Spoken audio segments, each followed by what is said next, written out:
All right. So here's what's going to happen now. Unoodle allocates 25 mil a year.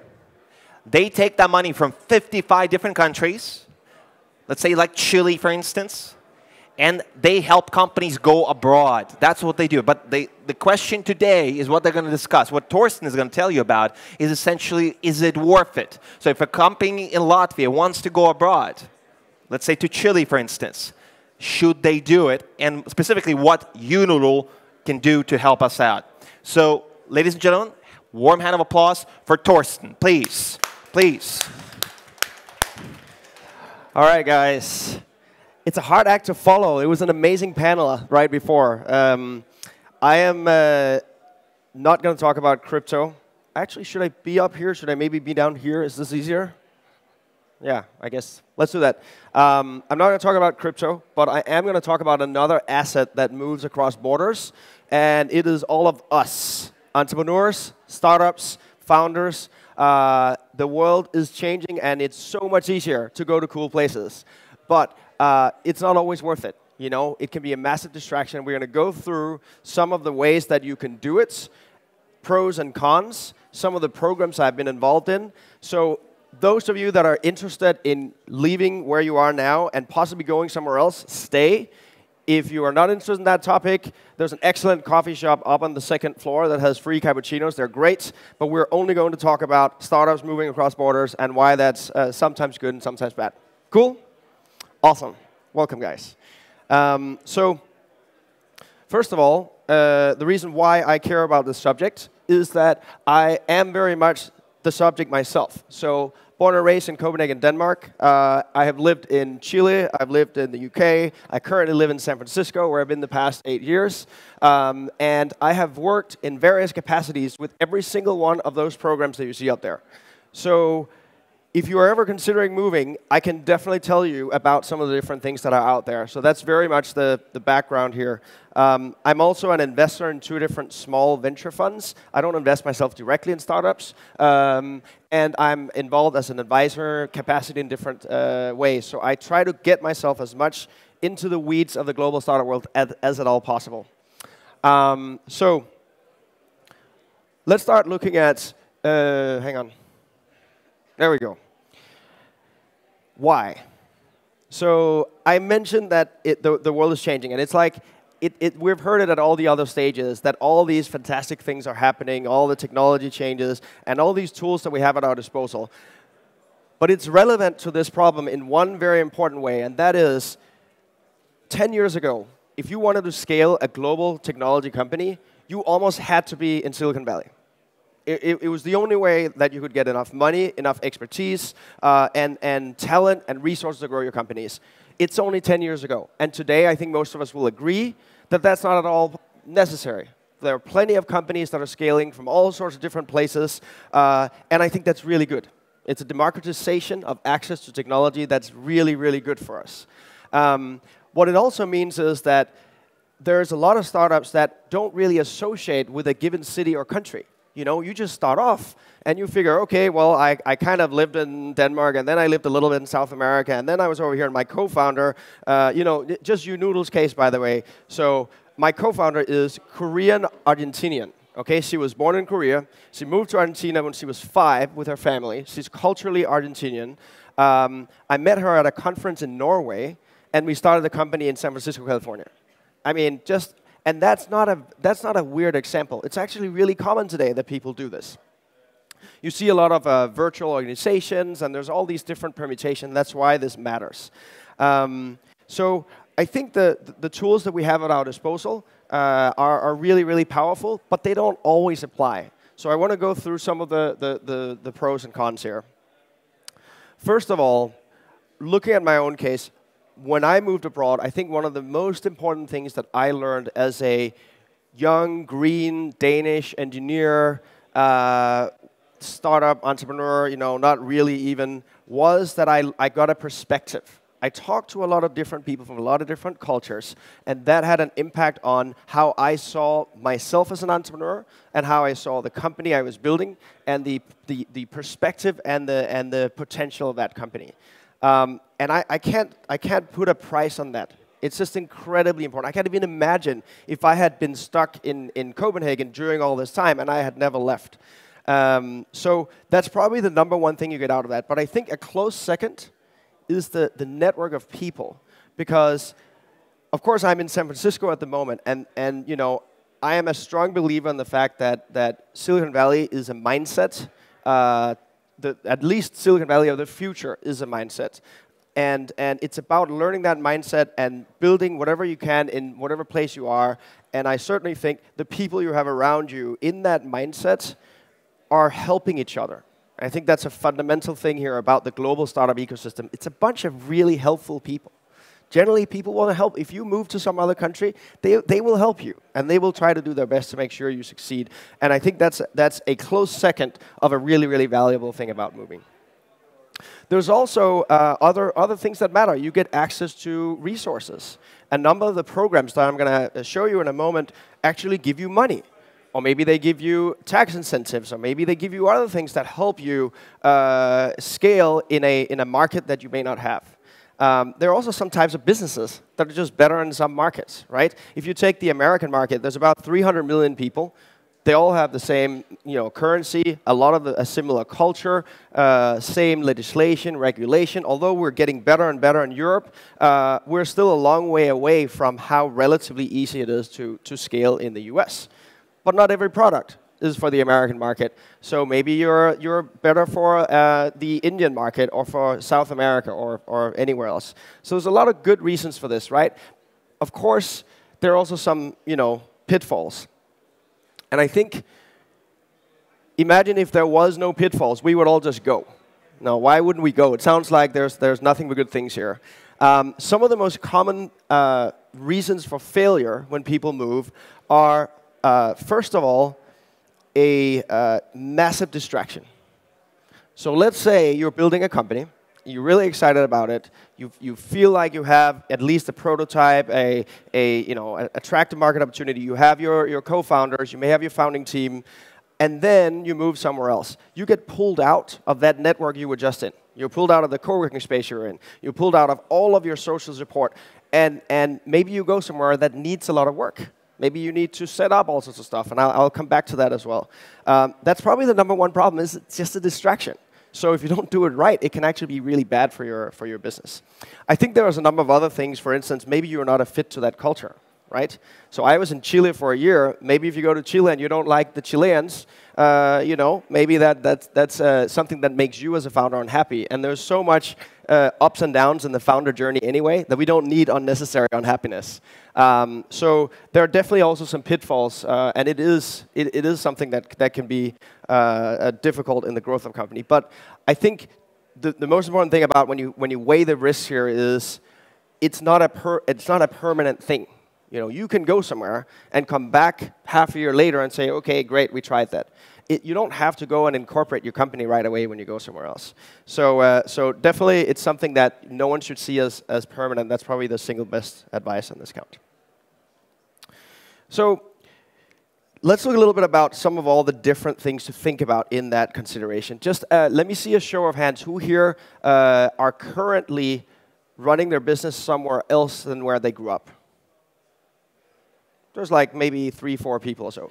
Who here are thinking about growing their business somewhere else from where they grew up? There's another couple of people.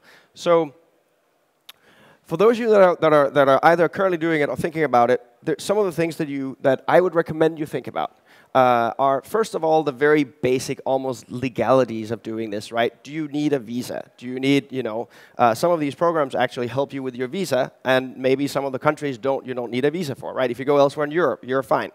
But also, do you need to incorporate? And if so, if you have to incorporate your company somewhere, is that complicated?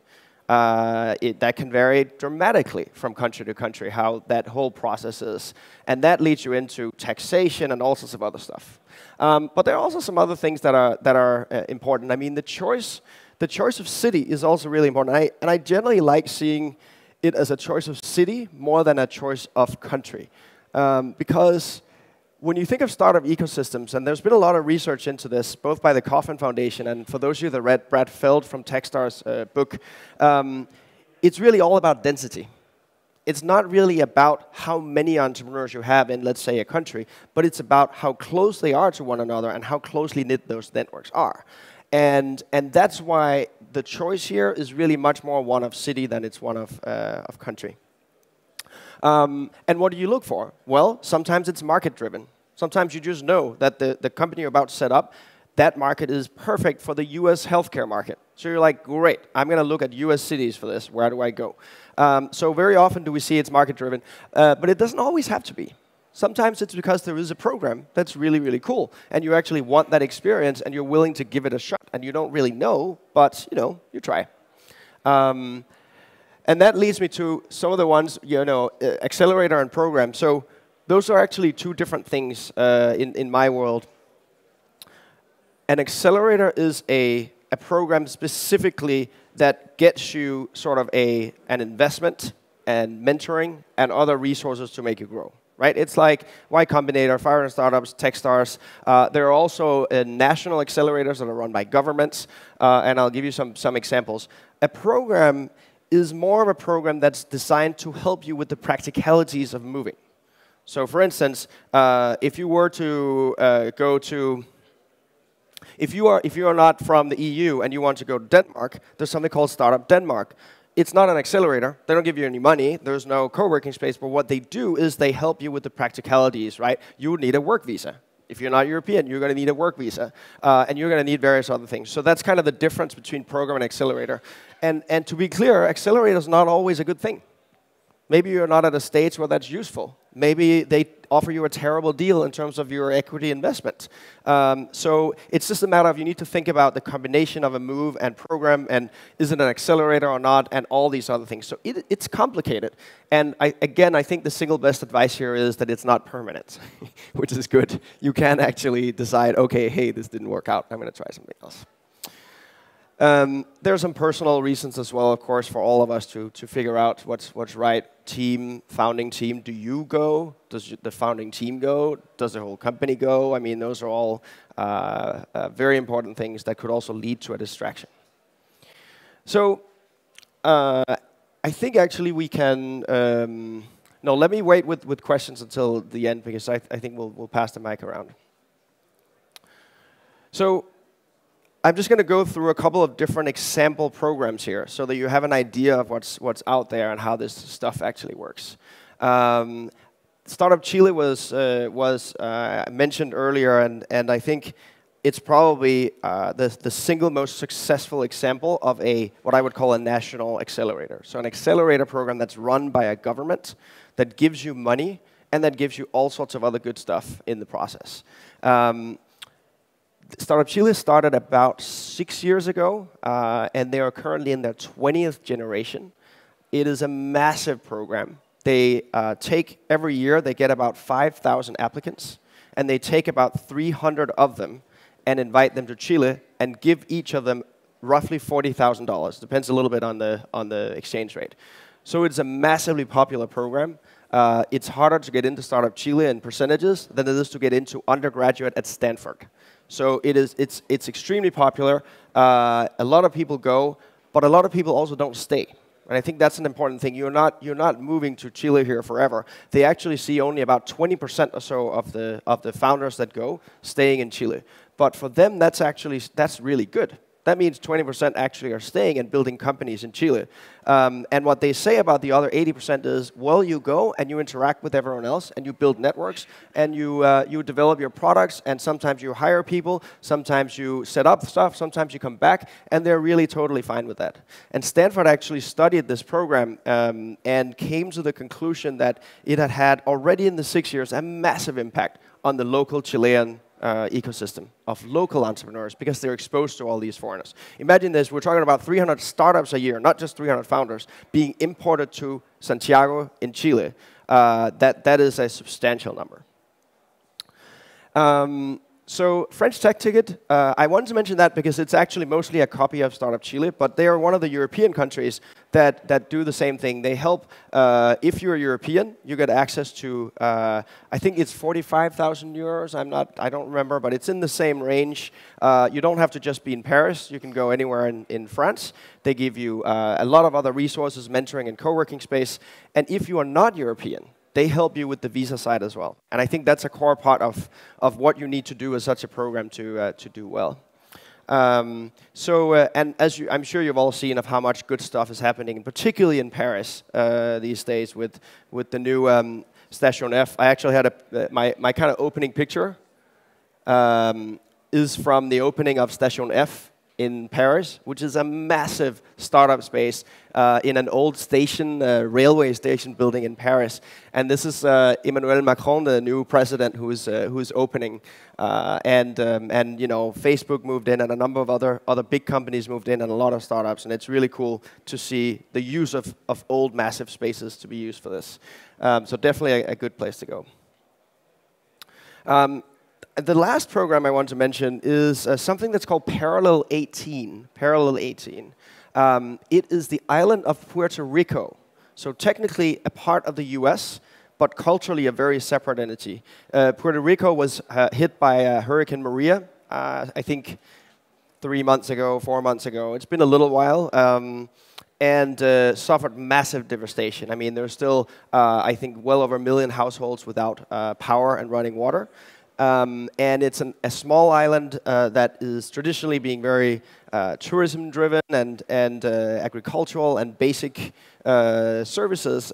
And the government there decided, why don't we attract startups to this island? Because they have some really relevant tax benefits. It's different, the tax treatment is different in Puerto Rico than in the rest of the US, which is interesting.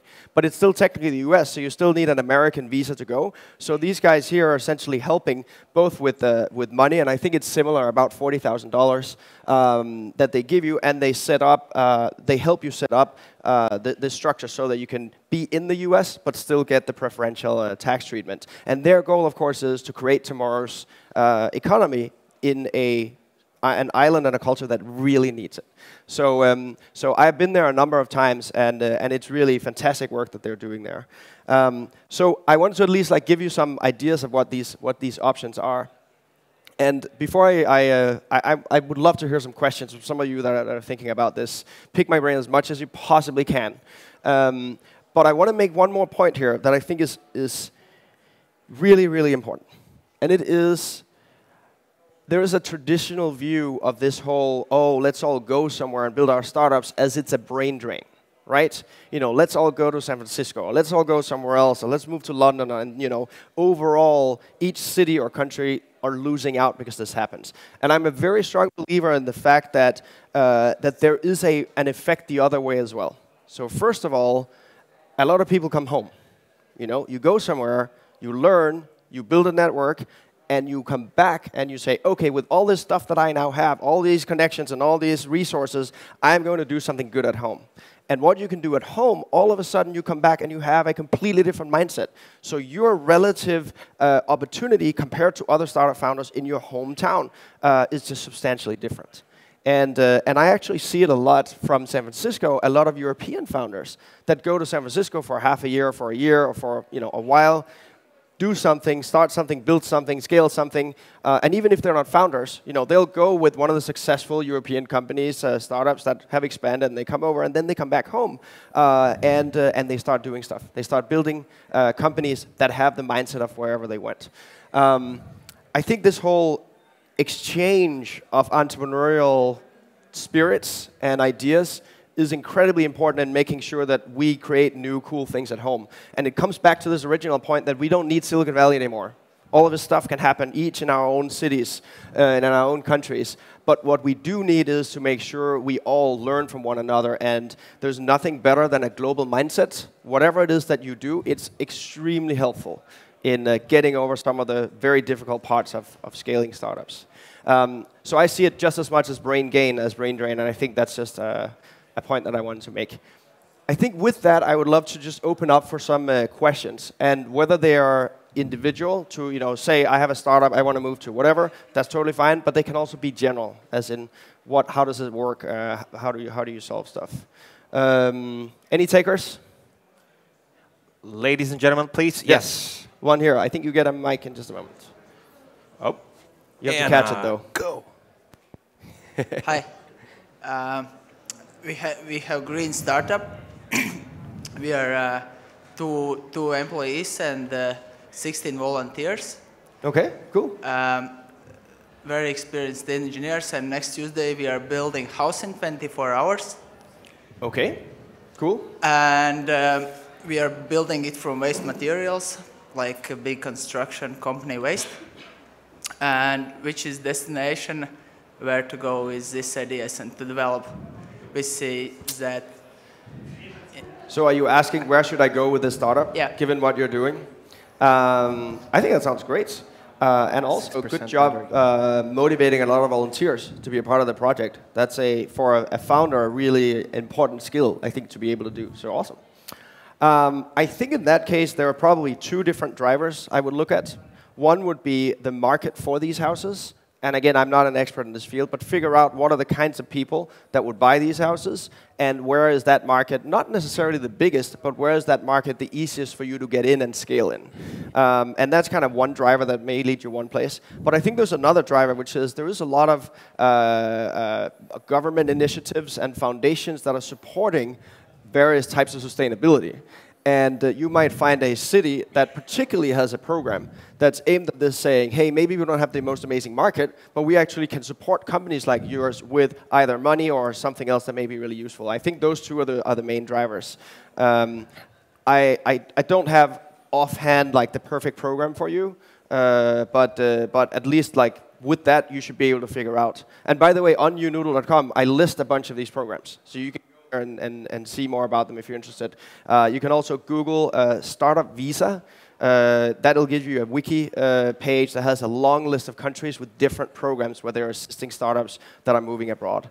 I think that's probably the best I could do on that one for now. Any other questions?